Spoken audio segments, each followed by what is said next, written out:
வணக்கம். சிவப்பு கோவாவும் முட்டையும் சேர்த்து நல்ல சுவையான வரை எப்படி செய்கிறோன்னு பார்க்கலாம். 500 கிராம் கோவா எடுத்து அதை முழுசாக கழுவி எடுத்துட்டு இவ்வாறு சின்னதாக வெட்டி எடுத்துக்கொள்கிறேன்.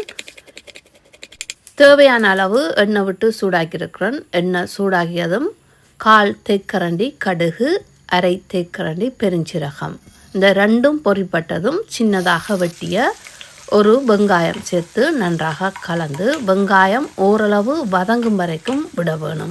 இவ்வாறு வெங்காயம் ஓரளவு வதங்கி வந்ததும் தேவையான அளவு கறிவேப்பிள்ளை, 4 பல்லுள்ளியை சின்னதாக வெட்டி சேர்த்துருக்கிறேன்.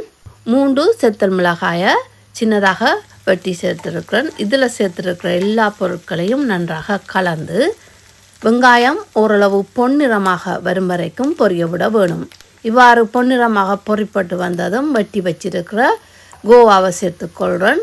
1/2 தேக்கரண்டி மஞ்சள் தூள், 1/2 மேசைக்கரண்டி குழம்புத்தூள், தேவையான அளவு உப்பு சேர்த்து நன்றாக கலந்து மூடி போட்டு 4 நிமிடம் அவிய விட்டுக்கொள்கிறேன்.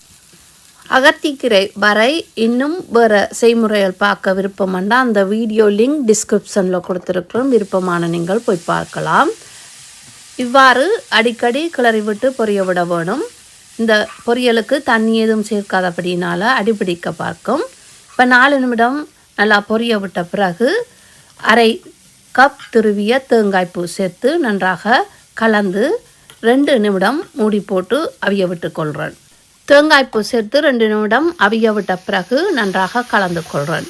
சிவப்பு கோவாவிலையும் வெள்ளை கோவாவிலையும் வர செய்து சாப்பிட்டதில் எனக்கு வெள்ளை கோவாண்ட வர பிடிச்சிருக்கு. சிவப்பு கோவானில் அவ்வளோ டேஸ்ட்டு குறைவாக இருந்தது. இப்போ 4 முட்டையை சேர்த்து நன்றாக கலந்து இந்த முட்டையெல்லாம் நல்லா அவியும் வரைக்கும் விட வேணும். வெள்ளை கோவாவை விட இந்த சிவப்பு கோவாவில் சத்துக்கள் அதிகம் இருக்குது. இந்த கோவாவை விட வெள்ளை கோவாவில் செய்கிற பால் கறியும் எனக்கு நல்ல சுவையாக இருந்தது. முட்டையெல்லாம் சேர்த்து நன்றாக இவ்வாறு பொரிப்பட்டு வந்த பிறகு அடுப்பை ஆஃப் பண்ணிவிட்டு பரிமாறலாம். இந்த செய்முறை பிடிச்சிருந்தால் நீங்களும் செய்து பாருங்கள். நன்றி.